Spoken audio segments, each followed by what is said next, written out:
During the Vietnam War, one of the most terrifying things the US soldiers had to deal with were the traps both the North Vietnamese army and the Viet Cong guerrillas would set up all throughout the jungle. The Vietnamese were terrifyingly creative in the traps they created and placed to take out American troops, even going as far as to carry venomous snakes in their own backpacks just so that if they were killed or captured by the enemy, there was a chance that US troops would die from the venomous snakes in their own bags when they went to loot them.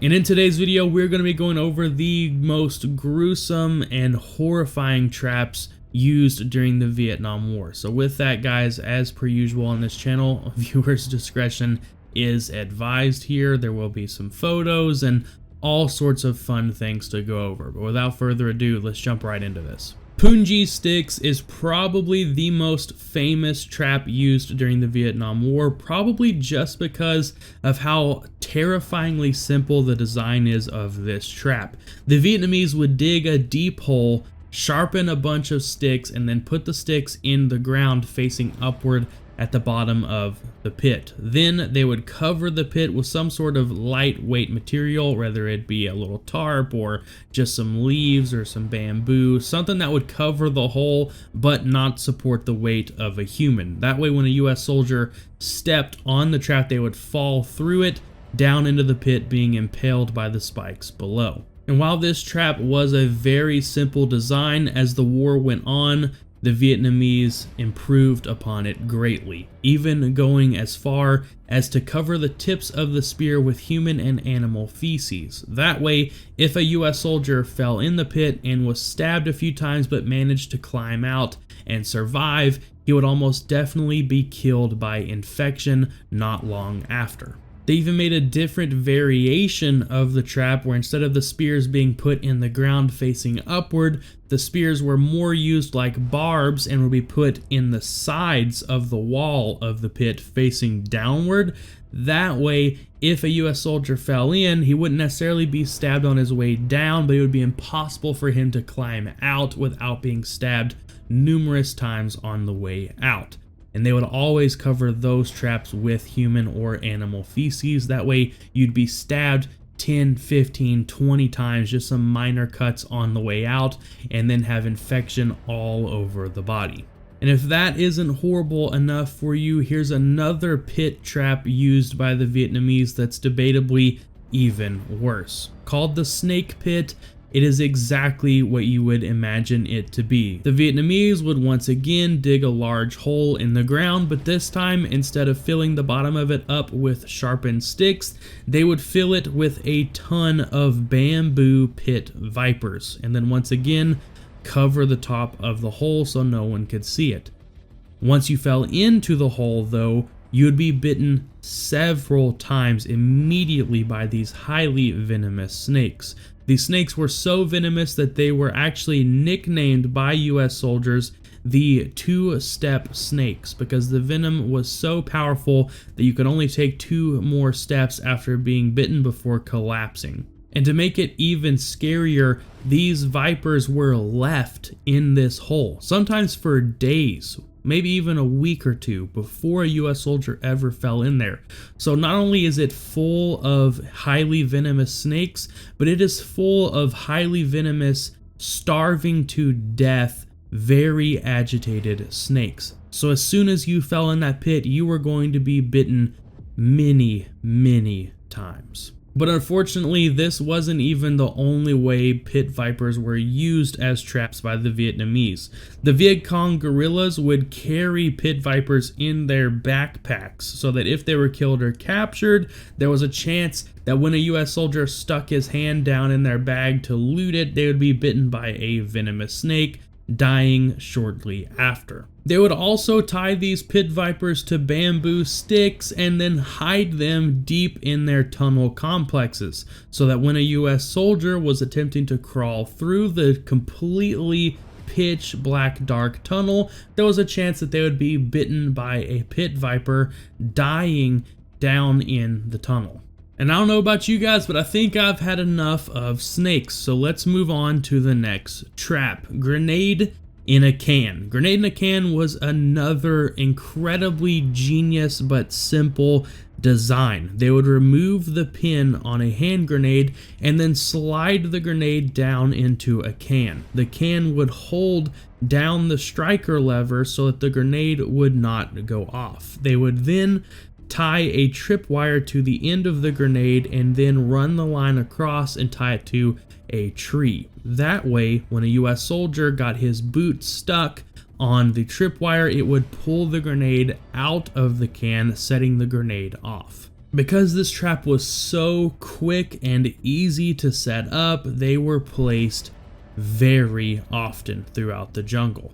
When patrolling through the jungle, the Vietnamese would set up a little base for the night with a campfire. They would eat their food and go to sleep. Then when they get up the next morning to continue their patrol, they would kind of clean up around the base a little bit and then take the cans from the food they ate and use them to make grenade in a can traps all around their little makeshift base. And then they would leave so that when the US troops would stumble upon their little base and get nosy trying to figure out if there was any intel around, they would set off a couple traps, blowing themselves up. Next up we have flag bombs. The NVA and the VC loved to fly flags, and they knew US troops loved to capture enemy flags as souvenirs to take home.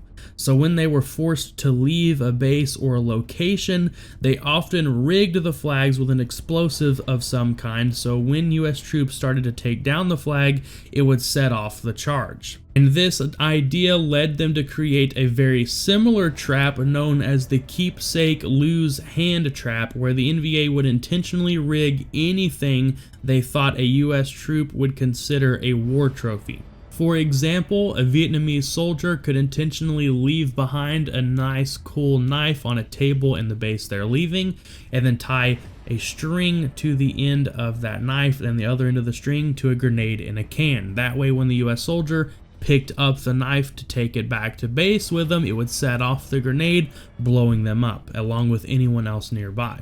This next one is probably the one that freaks me out the most, just because it is so just quick, easy, and cheap to set up and so hard to detect it. It's just terrifying. Cartridge Trap is what they called this. This trap was an awful one because it was very difficult to detect.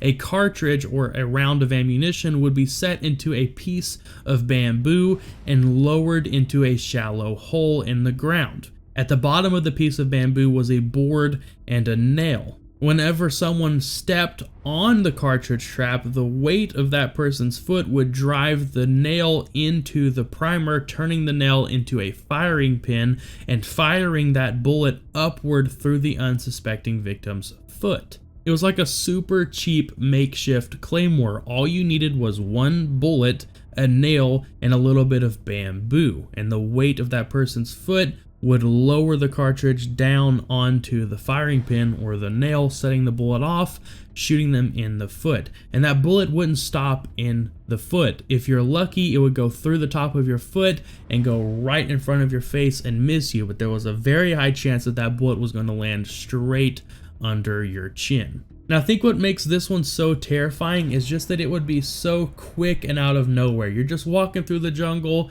and then all of a sudden you're gone. Another horrifyingly primitive, sharp bamboo trap was the bamboo whip.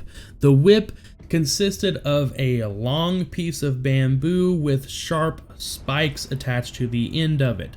One end of the bamboo would be tied to a tree, and then it would then kind of be bent back along the side of another tree, creating like an arc, putting the bamboo under a ton of tension. It would then be attached to a tripwire holding the bamboo spikes in that place, so that when a US soldier set off the tripwire, it would release all that tension in the bamboo piece, sending it flying forward at over 100 miles per hour straight into that US soldier's chest, impaling him with multiple foot-long spikes. Another very similar tripwire trap is the mace.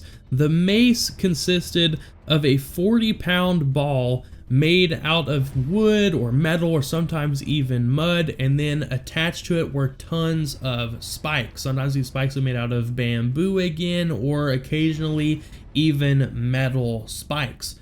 The ball or the mace then would be put way up in a tree, hung up there by a big piece of rope. Then the rope would be attached to a tripwire set up so that when a US soldier tripped that wire, the mace would swing down, impaling into their chest. So not only are you being slammed in the chest by a 40-pound ball, but you're also being impaled by several foot-long spikes. What was even more terrifying about this is that while this one could be made out of metal to make it even more effective, this trap could be made completely out of resources found in the jungle. They would make a huge ball out of mud and then stick a bunch of sharpened spikes into that ball, and they'd sit it out in the sun so that the mud would harden, holding the spikes in place. Then all they had to do was rig it up with the rope, put it in the tree, set up the tripwire, and wait for a terribly unfortunate US soldier to stumble upon the tripwire. Very similar to the Mace Trap was the Tiger Trap. The Tiger Trap was basically the same design, where it would be hung from a tree and attached to a tripwire, but instead of a giant ball with spikes, it was a human-sized plank weighted with bricks and full of barbed metal spikes. So while working almost identically to the mace, where once the tripwire was stumbled upon, it would swing down from the tree, impaling the US soldier, the mace would only impale you in one area, maybe your chest, maybe your head, maybe your legs, but the human-sized plank was completely covered in spikes. So the Tiger Trap would impale you from the top of your head to the tip of your toes with these spikes, making it one of the most horrifying traps used in all of the Vietnam War. But that's all the traps I have for you guys today in this video. Make sure you let me know in the comment section below which trap was your least favorite, I guess. Which trap scares you the most? For me, definitely the Cartridge Trap, the one where it's just the bullet underground. I know that sounds weird. You've got freaking super poisonous snakes, giant death balls flying from the sky, but for me, I think just the fact that the Cartridge Trap is so easy to hide, like you can really keep your eyes out for a giant bowling ball of death hanging from a tree and traps like that. The giant hole with the spikes in the bottom would be hard to spot, but definitely possible. But you're talking about, like, literally it just needs to be slightly larger than the size of a bullet, and it's buried underground. Like, you're not going to spot the Cartridge Trap, man. You will step on that thing and never know what hit you, and that is just freaking terrifying. But hope you guys enjoyed this video. Be sure to let me know down in the comment section of any other traps that I may have missed, and if you guys want to see a part 2 of this video, I will try to find some more traps to share with you guys here on the channel. But anyway, I hope you all have a fantastic rest of your day. Thanks so much for checking out the video, and I'll talk to you guys later.